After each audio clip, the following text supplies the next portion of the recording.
Today we talk about cross-chaining. Hello legends and super legends, welcome to Veloharmony. In today's video I want to do a short video about cross-chaining and why you should avoid it. Here we go.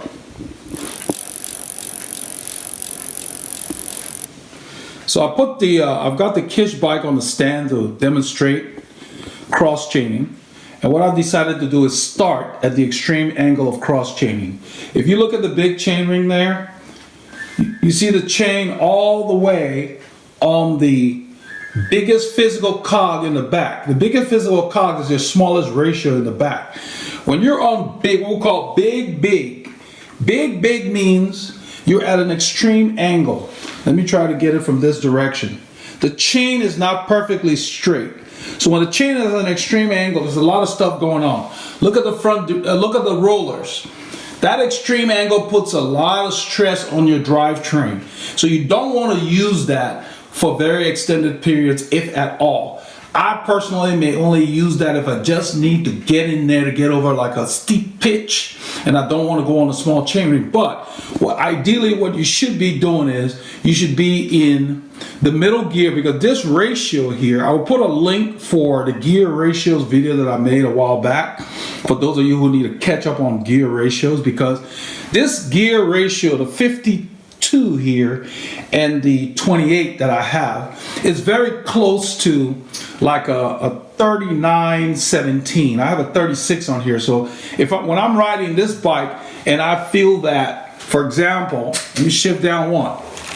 So right here, that's a 25, okay? But by the time I get to the 25, if it's a steep hill or the wind's going to continue and I need to keep the effort the same, what I would do in this situation is I would shift in the back about 3 cogs. And that's just from experience.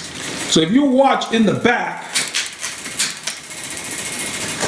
I move the chain towards the middle and then I drop the front chain ring. I've already dropped that here. So now I'm on the small chain ring and I'm in the middle.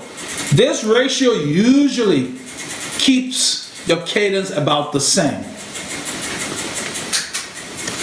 I will also put a link here for the video that I made a while back about how to shift from the big to the small chain ring without affecting your cadence, because you need those two skills. You need to be familiar with the gear ratios and you need to know which ones on the small one is going to be close to avoiding that cross chaining, so you don't have to use that. I just know for a fact from the gear ratios chart that I've learned over the years that the 62-inch gear, which is pretty close to the 28 there, or 60-inch gear, usually is around the middle. You don't need to know exactly. All you need to look for is when you're at the extreme. I'm going to go back to the extreme in the back. Let's go all the way back so I can show you. All you need to know is that when you're here and you're going to the small chain ring from the big chain ring, before you go to the small chain ring, you want to shift at least 2 to 3 cogs. 1, 2, 3. In my 36, I shift about 3 to 4. And then drop the chain, because then you're not going to be spinning like a hamster. So avoid being in this gear in the back.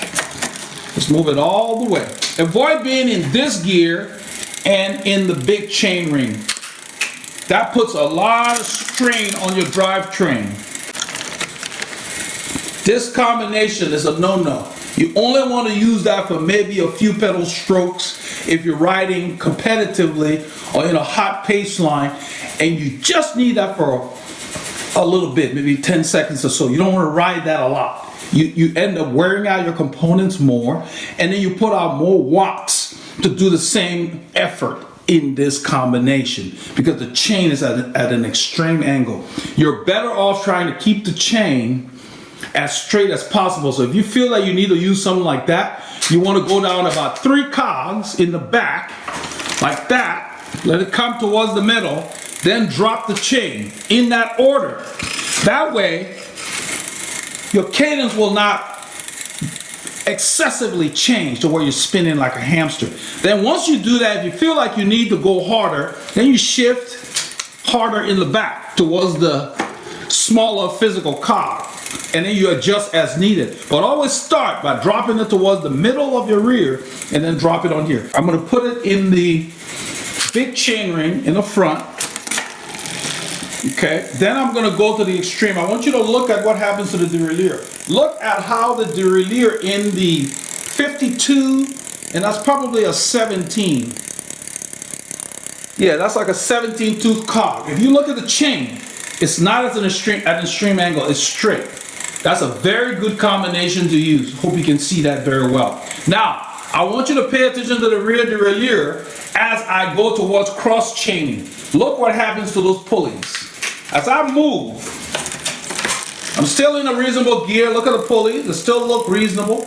Now let me go to, I'm in the 25 now. So I'm one gear away from cross chaining. Look at that. I'm gonna go ahead and cross chain. I want you to see the difference.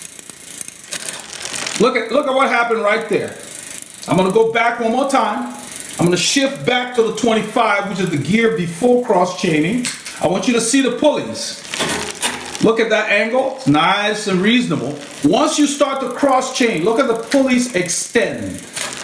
Right there. It puts a lot of strain on the drivetrain, so don't use that. We also advise that you don't use small, meaning I'm gonna go all the way in my 12. If you have an 11, that would be your biggest ratio in the back, smallest physical cog. Like this, 53, 12. That's not a bad gear. That's big and small. That's okay. What we advise that you don't use is that small physical cog in the back and the small chain ring.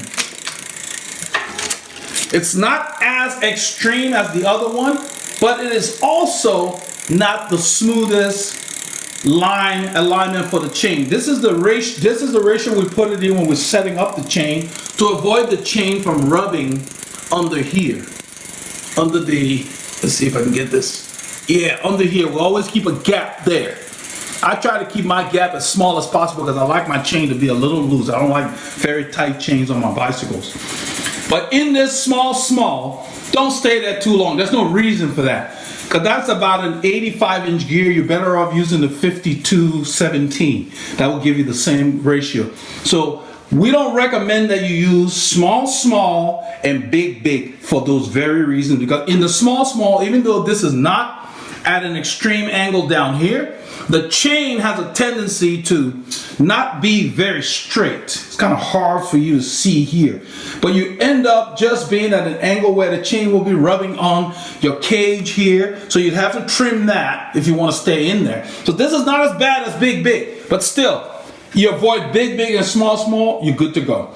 So I just wanted to cover that real briefly today, but that's what you want to do when you're riding. Use the gears that do not put a lot of extreme angles on your chain, and your components and your wattage will be optimally used. Okay? To that effect, don't let anything stop you. Keep getting your K's in.